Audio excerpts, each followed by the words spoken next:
Hello friends, आज हम बात करने वाले हैं एक बहुत ही इम्पोर्टेंट टॉपिक के बारे में, दैट इज रॉन्स्किन। ओके, अब ओडीपीडी के अंदर हमारे पास जो रॉन्स्किन है वो बहुत ही इम्पोर्टेंट होता है। ठीक है, आज हम बात करेंगे रॉन्स्किन फॉर द फंक्शंस और इसके एक दो रिजल्ट्स के बारे में। ठीक है, अब रॉन्स्किन होता क्या है? एक मैट्रिक्स के फॉर्म में हमारे पास रॉन्स्किन निकाला जाता है। ओके, इसकी डेफिनेशन देखिए क्या है। हम बात करेंगे एन फंक्शंस के बारे में।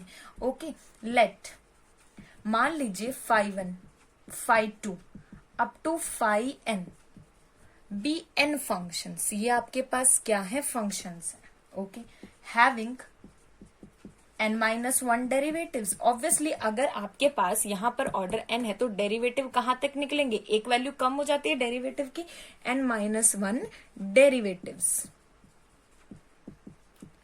ऑन एन इंटरवल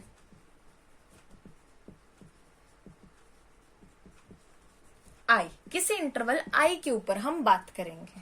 ठीक है, देन रॉन्स्किन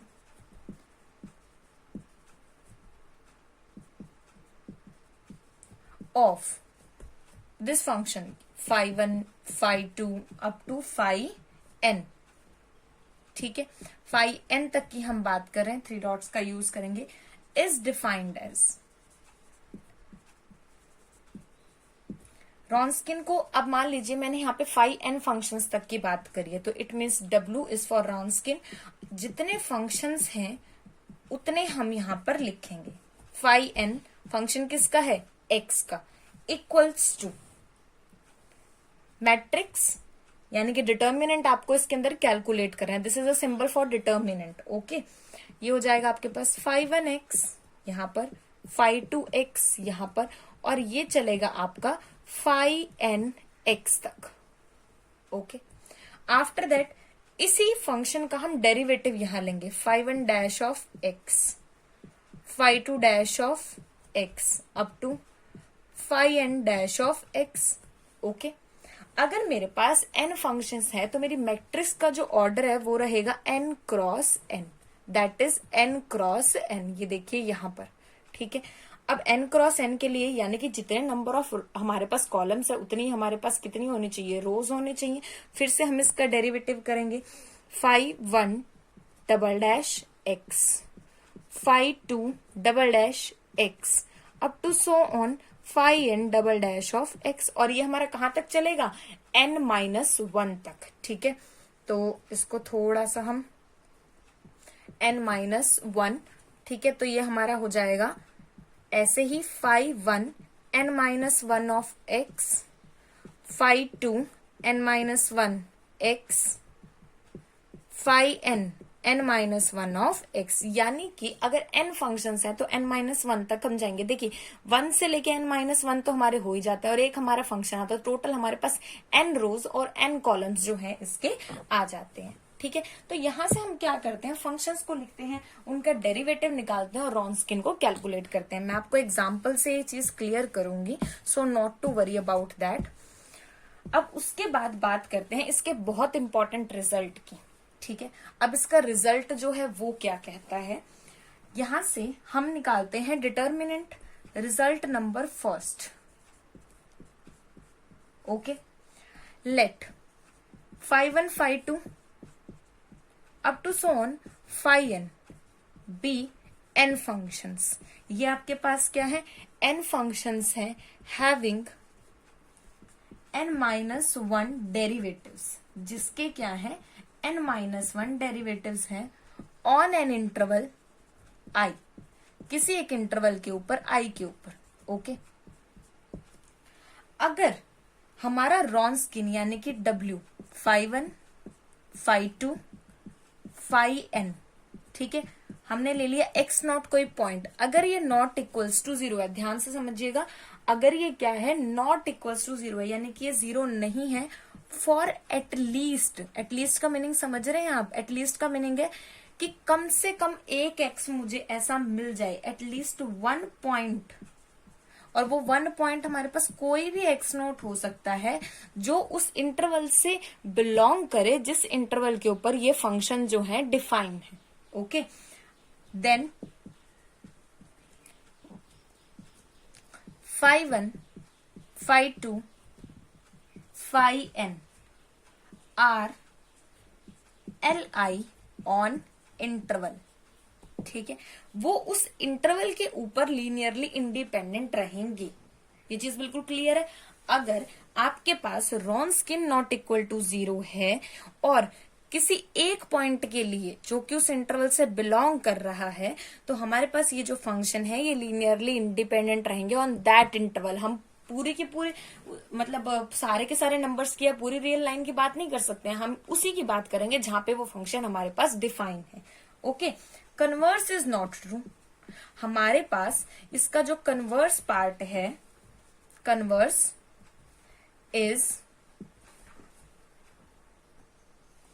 नॉट ट्रू। इसका कन्वर्स हमारे पास ट्रू नहीं होता कि अगर वो एल आई है तो उनका रॉन्स्किन नॉट इक्वल टू 0 आए। इस चीज का एग्जाम्पल भी हम करेंगे, कोई जरूरी नहीं है कि रॉन्स्किन जो है वो 0 आए, ठीक है। उसका एक काउंटर एग्जाम्पल भी मैं आपको क्लियर कर दूंगी कि किस तरीके से ऐसा हो सकता है। चलिए पहले देख लेते हैं रॉन्स्किन के बारे में। मान लीजिए अब आपको गिवन है कि जो 5(1)x है आपके पास, दैट इज e⁻x, ठीक है, और जो 5(2)x है आपके पास, दैट इज x, वो सिर्फ x है, ठीक है। आपको रॉन्स्किन निकालना है, तो चलिए हमारे पास रॉन्स्किन का फॉर्मूला क्या कहता है, 5(1)x 5(2)x, ओके। और एक ही बार आपको डेरिवेटिव करना है, क्यों, क्योंकि आपके पास सिर्फ दो फंक्शन है, n-1 ना, तो 2-1 इज 1, ठीक है। मैट्रिक्स कितने की रहेगी, 2x2 की, तो यहाँ क्या आएगा 5(1)(x) और यहाँ पे आएगा 5(2)(x). ये आपके पास कितना हो जाएगा 5(1)x e⁻x, 5(2)x is x, इसका डेरिवेटिव e⁻x और इसका डेरिवेटिव 1। नाउ अब जरा डिटर्मिनेंट कैलकुलेट कर दीजिए, e⁻x इसको इससे मल्टीप्लाई करेंगे और फिर माइनस x e⁻x, ओके। अब ये आपको गिवन है और इंटरवल जो आपको गिवन था दैट इज -∞ टू ∞, ठीक है। ये क्या है, -∞ टू ∞। अब यहां से अगर मैं रॉन्स्किन देखूं तो हमारे पास ये क्या है, not equals to 0, which implies 5(1) 5(2) are L I, ये क्या है, लीनियरली इंडिपेंडेंट है इन दिस इंटरवल, ठीक है। और किसी एक पॉइंट के लिए आप चेक भी कर सकते हैं, मान लो मैंने 0 पे चेक कर लिया, हमने एटलीस्ट की बात की है, -∞ से ∞ के बीच में 0 आ रहा है, 0 पे चेक किया, e⁻0 माइनस 0 इंटू e⁻0, यानी कि 1 something e⁻0 is 1 minus 0 which is equal to 1, तो ये नॉट इक्वल्स टू 0 आ गया। तो यहां से ये चीज क्लैरिफाई होगी कि अगर रॉन्स्किन हमारे पास नॉट इक्वल्स टू 0 है, इट मीन्स आपके जो फंक्शन है वो कैसे हैं, एल आई है, ओके। अब बात करते हैं कन्वर्स की, कि अगर एल आई है तो क्या रॉन्स्किन नॉट इक्वल्स टू 0 होगा, कोई जरूरी नहीं है, 0 भी आ सकता है। अब देखते हैं, हमने एक फंक्शन ले लिया 5(1)(x) x², 5(2)(x) मैंने लिया x mod x, इंटरवल जो है मेरे पास वो रहेगा -∞ से ∞, ओके। अब यहाँ पे जो ये मेरा 5(2)(x) है, इसकी आएंगी दो वैल्यूज, कौन कौन सी, x into x if x greater than equal to 0, अगर ये x पॉजिटिव है तो ये पॉजिटिव रहेगा, और x into -x if x less than 0, ठीक है। तो ये आपके पास फंक्शन कैसा बन जाएगा, x² minus x² if x greater than equals to 0, if x less than 0, okay. ये चीज क्लियर हो गई। अब हमारे पास ये दो चीजें आ गई। अब रॉन्स्किन निकालते हैं दोनों केसेस के लिए अलग अलग। For x greater than equals to 0, Wronskian 5(1) 5(2) of x, ठीक है।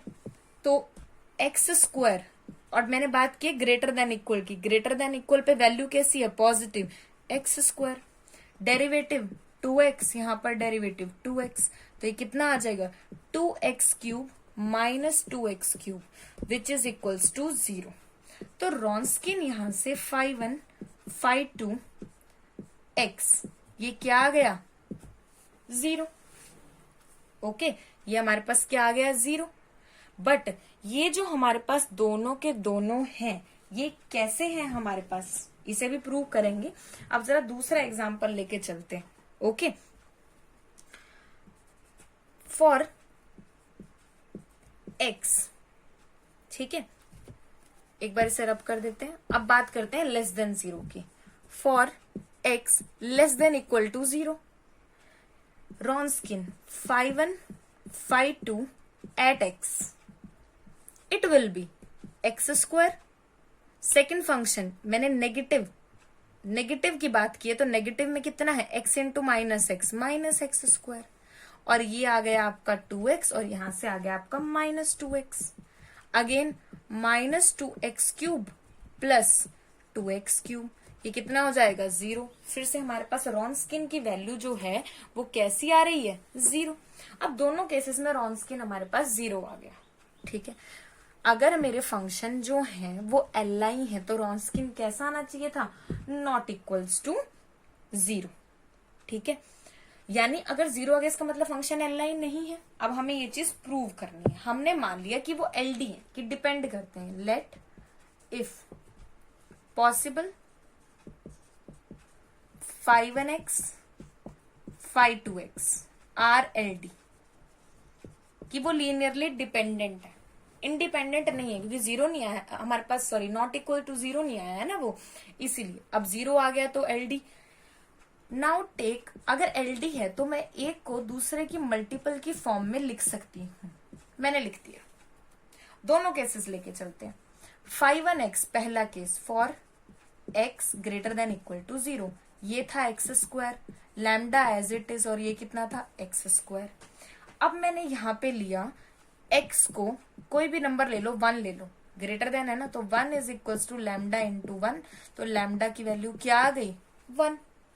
अब यहां निकालते हैं, for x less than 0, x equals to ले लिया मैंने -1, ठीक है। अब फंक्शन मेरे क्या थे, X square equals to lambda into -x square, okay.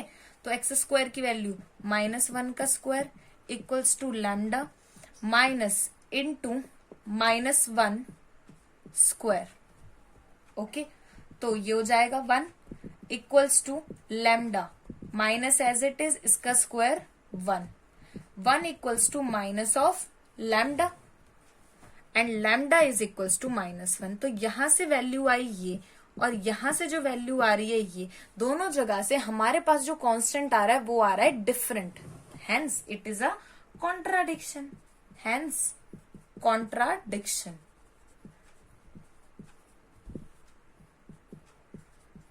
ठीक है, इसका मीनिंग आपके जो phi1 phi2 हैं वो कैसे होंगे, Li। आपके phi1 phi2 कैसे होंगे, Li होंगे, Ld नहीं होंगे। phi1 phi2 आर Li, ये चीज आपको ध्यान रखनी है।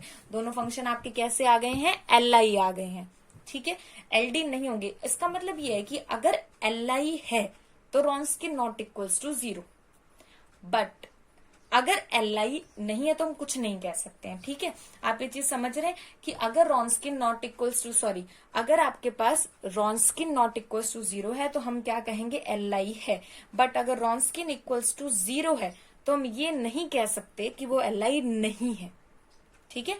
0 से आप कोई भी रिजल्ट Wronskian ऑफ फंक्शंस के ऊपर नहीं लगा सकते। आपको एक ही रिजल्ट लगाना है कि अगर Wronskian नॉट इक्वल्स टू 0 है तो हमारे पास वो Li होंगे। इस बात को ध्यान रखिएगा। काउंटर एग्जाम्पल से मैं आपको एक्सप्लेन कर चुकी हूँ। Thank you so much.